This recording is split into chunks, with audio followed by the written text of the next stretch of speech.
సిద్ధు జొన్నలగడ్డల గారు ఇప్పుడు కొత్తగా యాక్ట్ చేస్తున్న మూవీ తెలుసు కదా. అయితే సిద్ధు జొన్నలగడ్డల గారు ఈ తెలుసు కదా మూవీకి ముందు లాస్ట్ యాక్ట్ చేసిన మూవీ జాక్. అయితే ఈ జాక్ మూవీ ఈ మధ్య రిలీజ్ అయింది. అయితే సిద్ధు జొన్నలగడ్డల గారు ఈ జాక్ మూవీ రిలీజ్ తర్వాత కాస్త టైం గ్యాప్ తీసుకొని ఇప్పుడు మళ్ళీ ఈ తెలుసు కదా మూవీలో యాక్ట్ చేస్తున్నారు సిద్ధు జొన్నలగడ్డల గారు.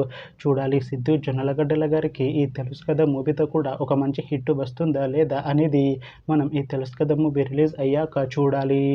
ఈ తెలుసు కదా మూవీలో హీరోయిన్గా యాక్ట్ చేస్తున్నారు రాశిఖన్నా గారు. అయితే రాశిఖన్నా గారు ఈ తెలుసు కదా మూవీకి ముందు లాస్ట్ యాక్ట్ చేస్తున్న మూవీ బాక్. అయితే బాక్ మూవీ రిలీజ్ అయ్యి 1 ఇయర్ అయిపోయింది. అయితే బాక్ మూవీ రిలీజ్ అయ్యి మంచి హిట్ అయింది. అయితే బాక్ మూవీతో రాశిఖన్నా గారికి ఒక మంచి హిట్ వచ్చింది. అయితే రాశిఖన్నా గారు బాక్ మూవీ రిలీజ్ తర్వాత 1 ఇయర్ టైం గ్యాప్ తీసుకొని ఇప్పుడు మళ్ళీ ఈ తెలుసు కదా మూవీలో యాక్ట్ చేస్తున్నారు రాశిఖన్నా గారు. చూడాలి రాశిఖన్నా గారికి ఈ తెలుసు కదా మూవీతో కూడా ఒక మంచి హిట్ వస్తుందా లేదా అనేది మనం ఈ తెలుసు కదా మూవీ రిలీజ్ అయ్యాక చూడాలి.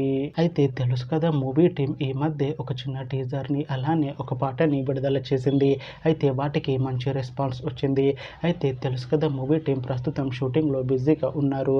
అయితే తెలుసు కదా మూవీ షూటింగ్ ఆల్రెడీ 90% కంప్లీట్ అయిపోయింది అంటున్నారు మూవీ టీం. అయితే తెలుసు కదా మూవీ టీం మాత్రం చాలా కాన్ఫిడెంట్గా ఉన్నారు. ఈ తెలుసు కదా మూవీ మంచి హిట్ అవుతుంది అంటున్నారు. అయితే తెలుసు కదా మూవీని ఈ అక్టోబర్లో రిలీజ్ చేసేలా ప్లాన్ చేస్తున్నారు మూవీ టీం. చూడాలి తెలుసు కదా మూవీ రిలీజ్ అయ్యాక మంచి హిట్ అవుతుందా లేదా అనేది మనం ఈ తెలుసు కదా మూవీ రిలీజ్ అయ్యాక చూడాలి. Thanks for watching this video friends. మీకు ఈ వీడియో నచ్చితే ఈ వీడియోని లైక్ చేయండి. ఇంకా ఇలాంటి మూవీ అప్డేట్స్ కోసం ఈ ఛానల్ని సబ్స్క్రైబ్ చేసుకోండి.